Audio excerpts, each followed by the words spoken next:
Step one, wake up early, gonna rise with the sun. Step two, get some good, some food in you. Step three, think real hard about what you wanna be. A student athlete from Cavite State University, Cavite City campus continues to shine in the pandemic. Despite the strict protocols during the pandemic, nothing stopped him from working his best to be a student athlete. Instead, he used the opportunity to be physically healthy while keeping his mind filled with knowledge through pursuing his studies. Halika na't alamin ang mga kwento ng bawat Pilipino. Welcome to the documentary. He is a 3-time Little Olympics gold medalist, Stakaa or Regional Athletic Association Meet medalist, and Batang Pinoy gold medalist, Mr. Gabriel Angelo Esteban. Sa murang edad, siya ay napahilig sa larong volleyball at hindi nagtagal ay napahilig rin sa sport na arnis na kung saan ay ito ang naging kanyang main sport at hanggang ngayon ay kanya pa rin ginagawa. Pwede mo bang ikwento sa amin kung ano yung mga bagay na nakapag-inspire sa'yo para maging interested na maging isang student athlete? When I was young, sa hospital kasi ako lumaki. So, yung mga ka-work ng mama ko, they are into volleyball. So, the first sport na nalaman ko is volleyball. At that point, nung sa volleyball, nakasali ako sa school, primary school, elementary school, sa Ladislao Diwa Elementary School. Nag-athlete ako doon for 2 years, and when I was in grade 6, I am the team captain. And luckily, we got the championship. And at that point then, doon ako na-recruit para maglaro ng Arnis. Kumbaga, yung Arnis era ko doon nag-start kasi nga, they recruited me because of my height, matangkad. Tapos akala ko nga noong una, inaano ako, pinor-protesta ako kasi ang tangkad ko. Yung pala, kukunin nila ako para maglaro sa regionals. And the rest is history. Nakapaglaro ako ng Arnis, and when I step up in high school, hindi na siya height category, weight category na. Okay, so when it comes naman sa ating healthy lifestyle, no, sa tingin mo, paano mo makokonek yung pagiging athlete mo? So, healthy lifestyle as an athlete, kasi nga, kagaya ng sabi ko kanina, nung pagdating ng high school, weight category na siya. So, at my grade 7, hindi ako nakapaglaro. Sadly, because I'm overweight. Sobra yung timbang ko, kaya I tried and did my best to lose weight. Kasi, I really want to play the sport because, I don't know, parang nature na gusto ko maglaro ng Arnis. Napamahal na ako sa laro.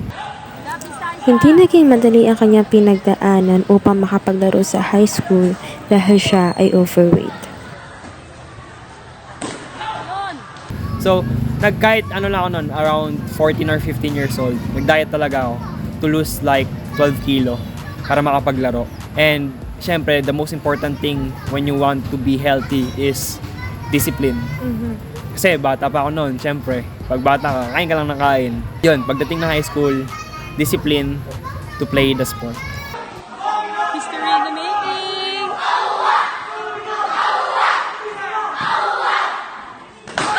So, sa tingin mo, paano siya naka-apekto sa pang-araw-araw na buhay mo para magkaroon ka ng healthy lifestyle?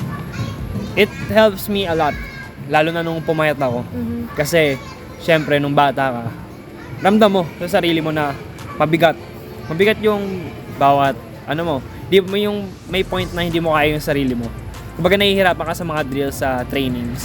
But when I got lighter nung pumayat ako, parang mas madali siya sa akin. And mas nakakasabay ako sa mga ka-team ko. So, di ba nasabi natin kanina na you are also a student athlete. So, sa tingin mo, paano mo na ma-manage yung pagiging student at pagiging isang athlete? When I have free time, para sa academics. Kaya nga, student, athlete. You became a student first before you became an athlete. So, priority pa rin ang pagiging estudyante.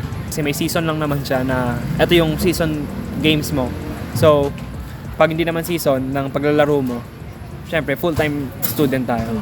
So, it's good to know na pina-prioritize mo pa rin yung pagiging student mo kahit na alam mo na medyo busy yung pagiging athlete. Sa tingin mo, gaano ka-importante ang health para sa'yo? Health. Yeah. Health is wealth. Sabi nga nila, health is wealth.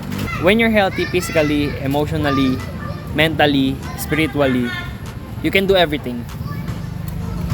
Kumbaga yun yung foundation.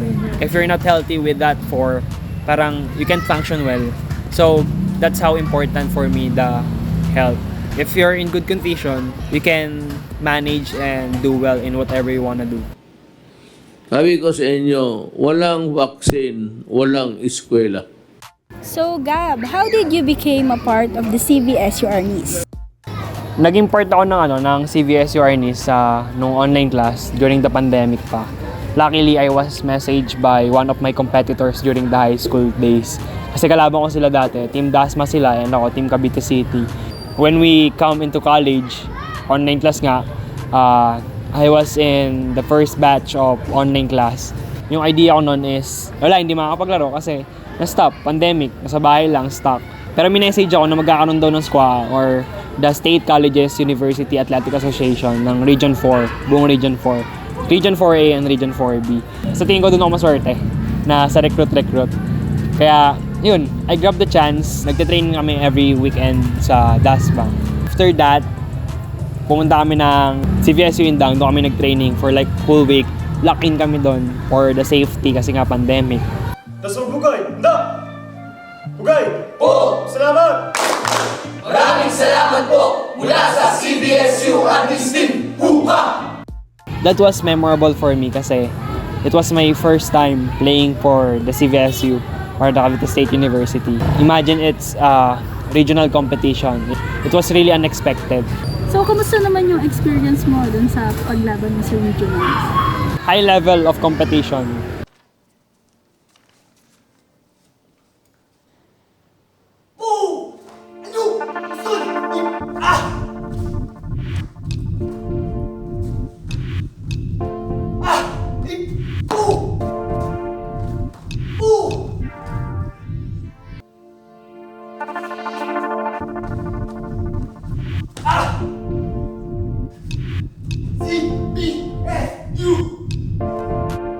Before, nung high school, Region 4A lang. Ngayon, Region 4A and 4B. Magkasama sila sa competition. So, pati yung Mimaro pa kasama namin. Hindi lang Calabarzon. And the training is quite hard. Far different from secondary. Kumbaga level up. High school is more on honing pa lang.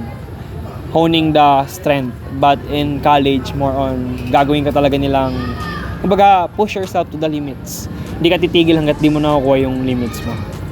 And you're like a sponge na kaya mo lang i-absorb lahat ng mga lalaman mo. Bye.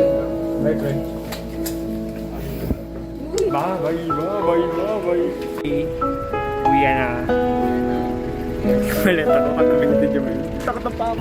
How would you encourage others to have physical activities? Hindi naman kailangan na maging super sporty ka to like have your physical activity.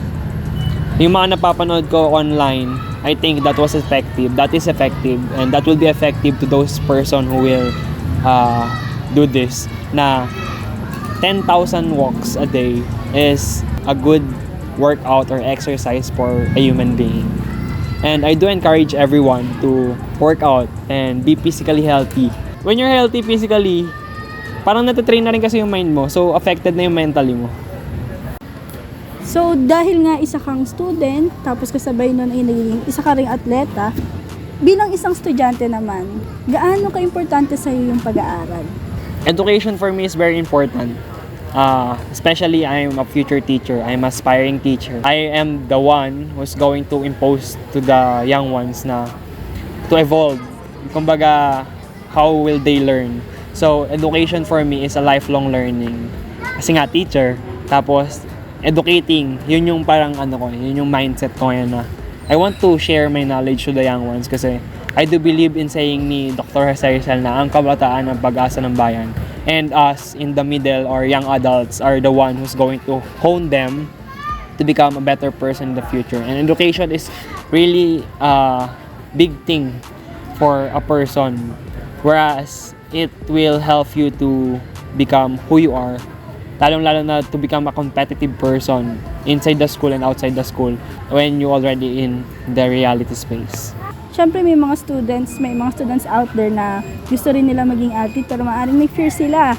At saka yung meron ng mga athlete na baka napapabayaan yung pag-aaral nila. Sa tingin mo, ano kaya yung pwede mong ma-advise sa kanila para maging balanse yung pagiging atleta at the same time pagiging student nila?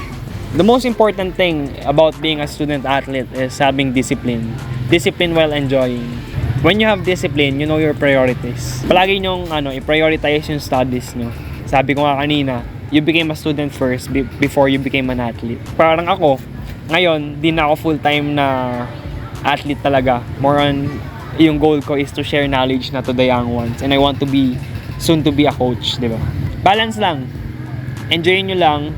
Don't be pressured too much. And when you have free time, invest it in your studies kasi that will be the time where you will be learning naman para sa utak mo naman. When you become an athlete naman, you're exercising your body.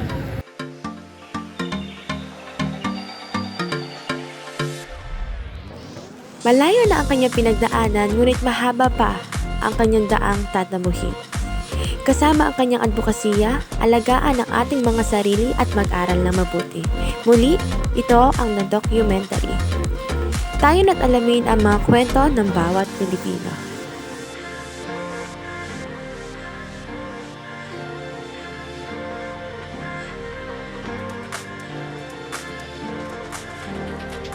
Wait na!